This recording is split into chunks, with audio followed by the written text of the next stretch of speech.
At the Senior Command and Staff College in Chimaka, Jinja, 52 officers, including those from Uganda, Rwanda, Burundi, Tanzania, Kenya, South Sudan, and Malawi, gathered for a lecture of opportunity delivered by the President of Uganda, Yoweri Museveni. I would like to extend my heartfelt gratitude for your steadfast leadership in ensuring peace and tranquility in Uganda. The president didn't mince his words. He pointed to the hard truth that youth uprisings in Africa are less about politics, but more about poverty and frustration. Your Excellency the President, Kenya is witnessing a growing agitation among our youngest population, commonly known as Gen Z. Yesterday marked 1 year since the invasion of the Parliament in June 25th last year. Yesterday, Kenya witnessed far-reaching confrontation between the security forces and the Gen Z protesters. Uprising, which is going on now in Kenya, but could happen also in other countries. If we share analysis and methods, we can be able to deal with this, because the problem with the youth is really part of the bigger problem of the whole economy.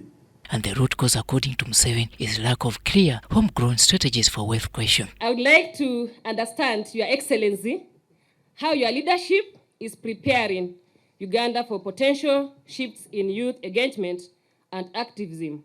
That Uganda has got a lot of natural resources, as you can see. Water, land, minerals, everything is here. So we have got a lot of resources and a lot of potential. But the problem is conceptual.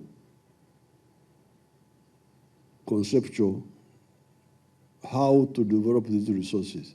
Drawing from Uganda's own economic history, the president shared that at independence, only 4% of Ugandans were involved in the money economy. That figure only rose to 32% by 2023, and even now, while 67% are in it, many are not doing it in a calculated manner. Our conclusion has been that, first of all, Africa needs to go from the pre-capitalist mode of life. Museveni outlined 4 key sectors he believes hold the key to lifting African households.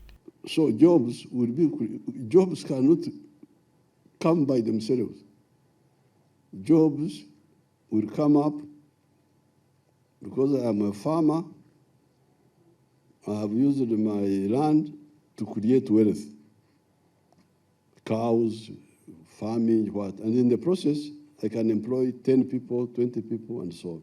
President Museveni also used this lecture to push for deeper regional economic and political integration, saying Africa's individual markets are too small to sustain industrial growth. Then very soon we shall get to another question. Is the internal market of Uganda or Kenya enough to absorb all these products?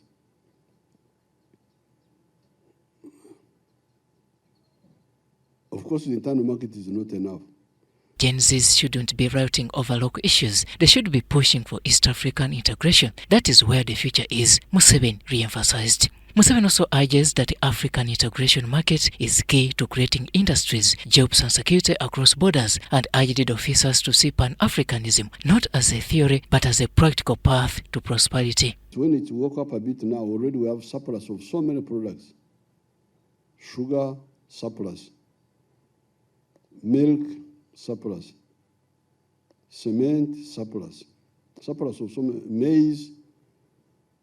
So therefore, the other question of integration is linked with this one here. To avoid this crisis of the children having no jobs, apart from the other steps, we must integrate seriously. On international affairs, the president weighed in on ongoing Israel-Iran conflict, calling for tolerance and compromise. He described both sides as being caught in confusion and extremism, saying neither they will benefit from continued hostility. No doubt, the lecture has enhanced our understanding on key areas, including an in-depth analysis of the conceptual approach on how to harness our diverse resources, creating wealth for the people, and creating jobs for our young generations. Robert Onyango, UBC News.